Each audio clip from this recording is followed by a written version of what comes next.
6 months ago, I bought this 4x4 diesel Toyota Fortuner from a WeBuyCars online auction with 308,000 kilometers on the clock, and the idea was to flip it for a quick profit. Now things didn't go according to plan. Now since then, I've driven 14,000 kilometers with it, including a 5,000 kilometer caravan trip with the family, and now I might never sell it. Stick around to see what went wrong, what surprised me, and whether I regret selling my Toyota Prado. Now I didn't plan to buy this car. I spotted it on a WeBuyCars online auction 20 minutes before the auction closed, and when I saw the price and the DEKRA gold report, meaning it had no roadworthy relevant issues, I just went for it. In the end, I was the only bidder. I got it for less than trade value, and these Toyota Fortuners usually sell for more than retail, so it was an amazing price, and I thought it's going to be a quick flip for a good profit, even if there were a few things that I had to fix. Now at the time, I had a 1997 Toyota Prado, the 3.4 V6 petrol automatic. I've driven it for 40,000 kilometers over 3 years without any issues, and I've spent a bit of money upgrading the suspension. We recently did a trip to Gonarizu in Zimbabwe without any issues, so I really loved that car, so the plan was not to replace it. But as I drove the Fortuner home, I started questioning everything. The problem I had was the Prado has already proven itself. I fitted a snorkel, tough dog suspension, airbags in the rear to tow the caravan. It had a front runner roof rack on it. I've had it for 40,000 kilometers. I've replaced everything that had issues, which wasn't much. And for those who know, those 3.4 liter V6 petrol engines will just go on forever. I think they're much more reliable and less expensive to maintain than these D-4D engines. But the thing with the Fortuner is it's just so comfortable. It has a manual gearbox. It has that low down torque for towing. It's much lighter on diesel, which I'll chat about later in the video. So what we ended up deciding was to take the Fortuner on a 5,000k family road trip with the caravan over the December holidays. And then if it doesn't give us any issues, and if we all like it, we'll take a vote and decide which one we'll keep. So that was the plan.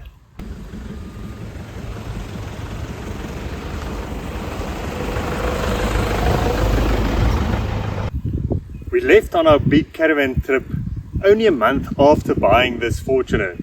So to prepare for this, I took it for a 16-point check where they replaced the clutch as a precaution and the front shocks.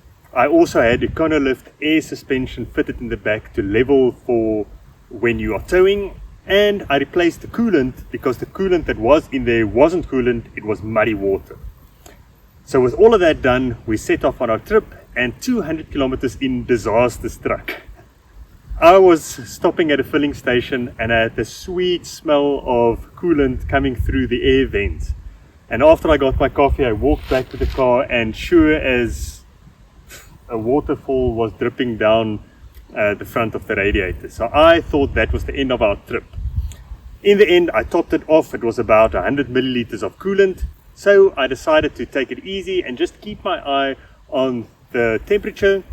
And we made it the rest of the 1,800 kilometers all the way to Cape Town, just topping it off a little bit at a time each time we stopped. It didn't overheat at all. It towed fine. It was super stressful. And we got lucky.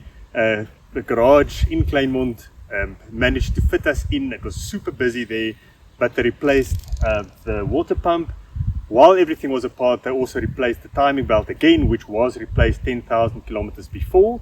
Oh, and I forgot to mention, when I picked up the car at WeBuyCars, I realized this is a one-owner car with a full service history in the service books. So that really made me think twice before just flipping it.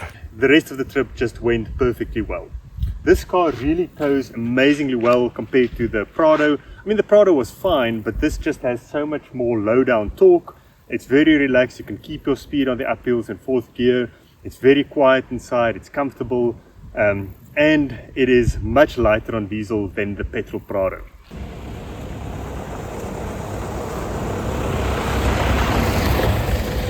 Before I chat about the diesel consumption of this Fortuner compared to the Prado, I want to thank everyone for the SLK comments in the previous two videos.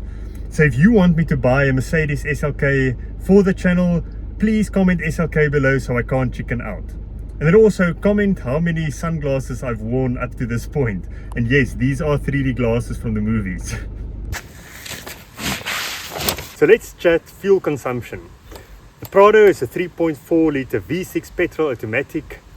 It gave me a long-term average over 40,000 kilometers of 6.7.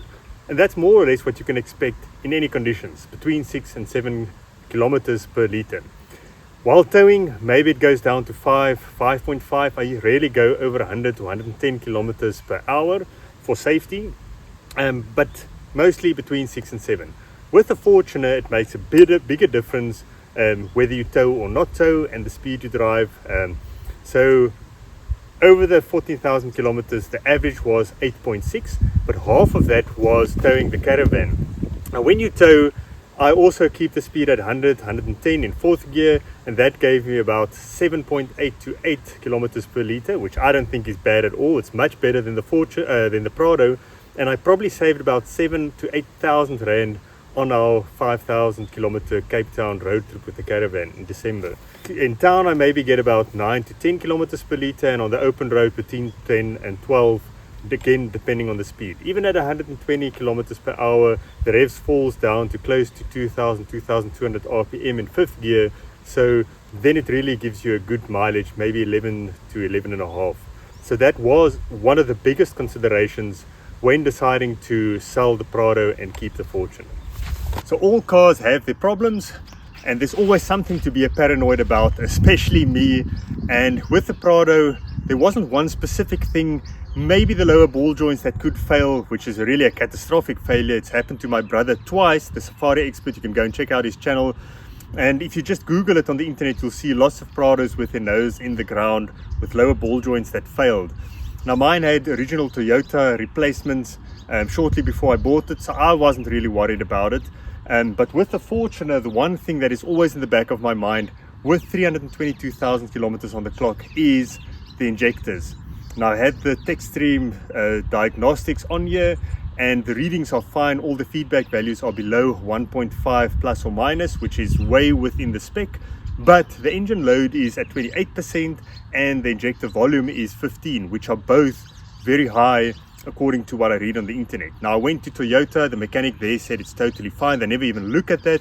If it's not smoking, if it starts fine, if the mileage is fine, and the injector feedback values are fine, they just ignore it and keep going. So that's what I'm doing at the moment.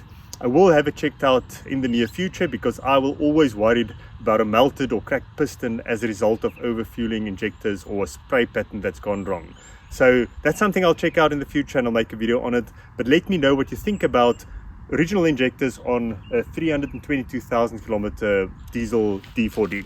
Now while I drive around to find a new location so that I can shoot from a different angle to keep the video engaging, please drop a like and comment below. It really helps me out, and consider subscribing if you want to see more local car content. So in the end, I took a massive risk buying this high mileage diesel Toyota Fortuner on WeBuyCars online auction without seeing it and knowing anything about the car. In the end, it's much more comfortable, it's lighter on diesel, the family loves it, it's quiet inside, it's easier to find parts. So it wasn't an easy decision. It's way more boring than the Prado. People don't wave at me in town anymore because there's just so many of them.